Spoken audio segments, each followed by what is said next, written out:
English Bible NIV Joshua 7:9. But the Israelites acted unfaithfully in regard to the devoted things. Achan son of Carmi, the son of Zimri, the son of Zerah, of the tribe of Judah, took some of them. So the Lord's anger burned against Israel. Now Joshua sent men from Jericho to Ai, which is near Beth-aven to the east of Bethel, and told them, "Go up and spy out the region." So the men went up and spied out Ai. When they returned to Joshua, they said, "Not all the people will have to go up against Ai. Send 2,000 or 3,000 men to take it, and do not weary all the people, for only a few men are there." So about 3,000 men went up, but they were routed by the men of Ai, who killed about 36 of them. They chased the Israelites from the city gate as far as the stone quarries and struck them down on the slopes. At this the hearts of the people melted and became like water. Then Joshua tore his clothes and fell face down to the ground before the ark of the Lord, remaining there till evening. The elders of Israel did the same, and sprinkled dust on their heads. And Joshua said, "Ah, sovereign Lord, why did you ever bring this people across the Jordan to deliver us into the hands of the Amorites to destroy us? If only we had been content to stay on the other side of the Jordan. O Lord, what can I say, now that Israel has been routed by its enemies? The Canaanites and the other people of the country will hear about this, and they will surround us and wipe out our name from the earth. What then will you do for your own great name?" The Lord said to Joshua, "Stand up. What are you doing down on your face? Israel has sinned. They have violated my covenant, which I commanded them to keep.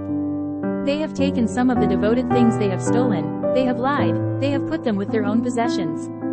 That is why the Israelites cannot stand against their enemies. They turn their backs and run because they have been made liable to destruction. I will not be with you anymore unless you destroy whatever among you is devoted to destruction. Go, consecrate the people. Tell them, consecrate yourselves in preparation for tomorrow, for this is what the Lord, the God of Israel, says, that which is devoted is among you, O Israel. You cannot stand against your enemies until you remove it. In the morning, present yourselves tribe by tribe. The tribe that the Lord takes shall come forward clan by clan. The clan that the Lord takes shall come forward family by family, and the family that the Lord takes shall come forward man by man. He who is caught with the devoted things shall be destroyed by fire, along with all that belongs to him. He has violated the covenant of the Lord and has done a disgraceful thing in Israel. Early the next morning Joshua had Israel come forward by tribes, and Judah was taken. The clans of Judah came forward, and he took the Zerahites. He had the clan of the Zerahites come forward by families, and Zimri was taken.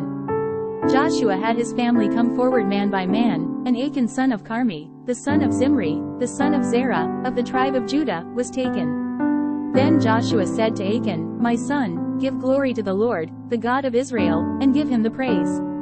Tell me what you have done, do not hide it from me." Achan replied, "It is true. I have sinned against the Lord, the God of Israel. This is what I have done. When I saw in the plunder a beautiful robe from Babylonia, 200 shekels of silver and a wedge of gold weighing 50 shekels, I coveted them and took them. They are hidden in the ground inside my tent, with the silver underneath." So Joshua sent messengers, and they ran to the tent, and there it was, hidden in his tent, with the silver underneath. They took the things from the tent, brought them to Joshua and all the Israelites, and spread them out before the Lord. Then Joshua, together with all Israel, took Achan son of Zerah, the silver, the robe, the gold wedge, his sons and daughters, his cattle, donkeys and sheep, his tent and all that he had, to the valley of Achor. Joshua said, "Why have you brought this trouble on us? The Lord will bring trouble on you today." Then all Israel stoned him, and after they had stoned the rest, they burned them. Over Achan they heaped up a large pile of rocks, which remains to this day. Then the Lord turned from his fierce anger. Therefore that place has been called the Valley of Achor ever since. Joshua chapter 8. Then the Lord said to Joshua, "Do not be afraid, do not be discouraged. Take the whole army with you, and go up and attack Ai. For I have delivered into your hands the king of Ai, his people, his city and his land. You shall do to Ai and its king as you did to Jericho and its king, except that you may carry off their plunder and livestock for yourselves. Set an ambush behind the city." So Joshua and the whole army moved out to attack Ai. He chose 30,000 of his best fighting men and sent them out at night. With these orders, listen carefully. You are to set an ambush behind the city. Don't go very far from it. All of you be on the alert. I and all those with me will advance on the city, and when the men come out against us, as they did before, we will flee from them. They will pursue us until we have lured them away from the city. For they will say, they are running away from us as they did before. So when we flee from them, you are to rise up from ambush and take the city. The Lord your God will give it into your hand. When you have taken the city, set it on fire. Do what the Lord has commanded. See to it you have my orders. Then Joshua sent them off, and they went to the place of ambush and lay in wait between Bethel and Ai, to the west of Ai, but Joshua spent that night with the people. Early the next morning Joshua mustered his men, and he and the leaders of Israel marched before them to Ai. The entire force that was with him marched up and approached the city and arrived in front of it. They set up camp north of Ai, with the valley between them and the city. Joshua had taken about 5,000 men and set them in ambush between Bethel and Ai, to the west of the city. They had the soldiers take up their positions, all those in the camp to the north of the city and the ambush to the west of it. That night Joshua went into the valley. When the king of Ai saw this, he and all the men of the city hurried out early in the morning to meet Israel in battle at a certain place overlooking the Arabah. But he did not know that an ambush had been set against him behind the city. Joshua and all Israel let themselves be driven back before them, and they fled toward the desert. All the men of Ai were called to pursue them, and they pursued Joshua and were lured away from the city. Not a man remained in Ai or Bethel who did not go after Israel. They left the city open and went in pursuit of Israel. Then the Lord said to Joshua, "Hold out toward Ai the javelin that is in your hand, for into your hand I will deliver the city." So Joshua held out his javelin toward Ai. As soon as he did this, the men in the ambush rose quickly from their position and rushed forward. They entered the city and captured it and quickly set it on fire. The men of Ai looked back and saw the smoke of the city rising against the sky. But they had no chance to escape in any direction, for the Israelites who had been fleeing toward the desert had turned back against their pursuers. For when Joshua and all Israel saw that the ambush had taken the city and that smoke was going up from the city, they turned around and attacked the men of Ai. The men of the ambush also came out of the city against them, so that they were caught in the middle, with Israelites on both sides. Israel cut them down, leaving them neither survivors nor fugitives. But they took the king of Ai alive and brought him to Joshua. When Israel had finished killing all the men of Ai in the fields and in the desert where they had chased them, and when every one of them had been put to the sword, all the Israelites returned to Ai and killed those who were in it. 12,000 men and women fell that day, all the people of Ai. For Joshua did not draw back the hand that held out his javelin until he had destroyed all who lived in Ai. But Israel did carry off for themselves the livestock and plunder of this city, as the Lord had instructed Joshua. So Joshua burned Ai and made it a permanent heap of ruins, a desolate place to this day. He hung the king of Ai on a tree and left him there until evening. At sunset, Joshua ordered them to take his body from the tree and throw it down at the entrance of the city gate. And they raised a large pile of rocks over it, which remains to this day. Then Joshua built on Mount Ebal an altar to the Lord, the God of Israel, as Moses the servant of the Lord had commanded the Israelites. He built it according to what is written in the book of the law of Moses, an altar of uncut stones, on which no iron tool had been used. On it they offered to the Lord burnt offerings and sacrificed fellowship offerings.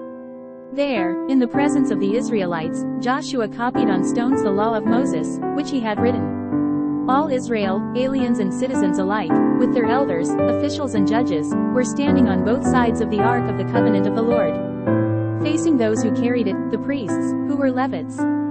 Half of the people stood in front of Mount Gerizim and half of them in front of Mount Ebal, as Moses, the servant of the Lord, had formerly commanded when he gave instructions to bless the people of Israel.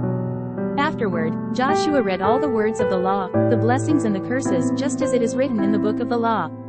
There was not a word of all that Moses had commanded that Joshua did not read to the whole assembly of Israel, including the women and children, and the aliens who lived among them. Joshua chapter 9. Now when all the kings west of the Jordan heard about these things, those in the hill country, in the western foothills, and along the entire coast of the Great Sea as far as Lebanon, the kings of the Hittites, Amorites, Canaanites, Perizzites, Hivites and Jebusites, they came together to make war against Joshua and Israel.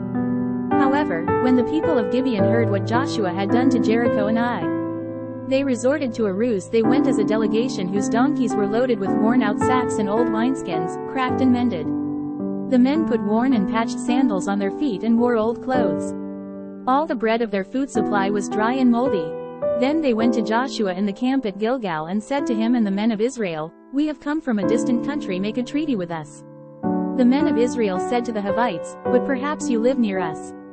How then can we make a treaty with you? We are your servants," they said to Joshua. But Joshua asked, "Who are you and where do you come from?" They answered, "Your servants have come from a very distant country because of the fame of the Lord your God. For we have heard reports of him, all that he did in Egypt, and all that he did to the 2 kings of the Amorites east of the Jordan, Sihon king of Heshbon, and Og king of Bashan, who reigned in Ashtaroth. And our elders and all those living in our country said to us, 'Take provisions for your journey. Go and meet them and say to them, "We are your servants, make a treaty with us." This bread of ours was warm when we packed it at home on the day we left to come to you. But now see how dry and moldy it is. And these wineskins that we filled were new, but see how cracked they are. And our clothes and sandals are worn out by the very long journey." The men of Israel sampled their provisions but did not inquire of the Lord. Then Joshua made a treaty of peace with them to let them live, and the leaders of the assembly ratified it by oath. 3 days after they made the treaty with the Gibeonites, the Israelites heard that they were neighbors, living near them. So the Israelites set out and on the 3rd day came to their cities Gibeon, Kephirah, Beeroth and Kiriath Jearim. But the Israelites did not attack them, because the leaders of the assembly had sworn an oath to them by the Lord, the God of Israel. The whole assembly grumbled against the leaders. But all the leaders answered, "We have given them our oath by the Lord, the God of Israel, and we cannot touch them now. This is what we will do to them, we will let them live, so that wrath will not fall on us for breaking the oath we swore to them."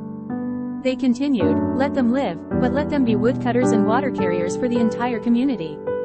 So the lead as promised to them was kept. Then Joshua summoned the Gibeonites and said, "Why did you deceive us by saying, 'We live a long way from you,' while actually you live near us?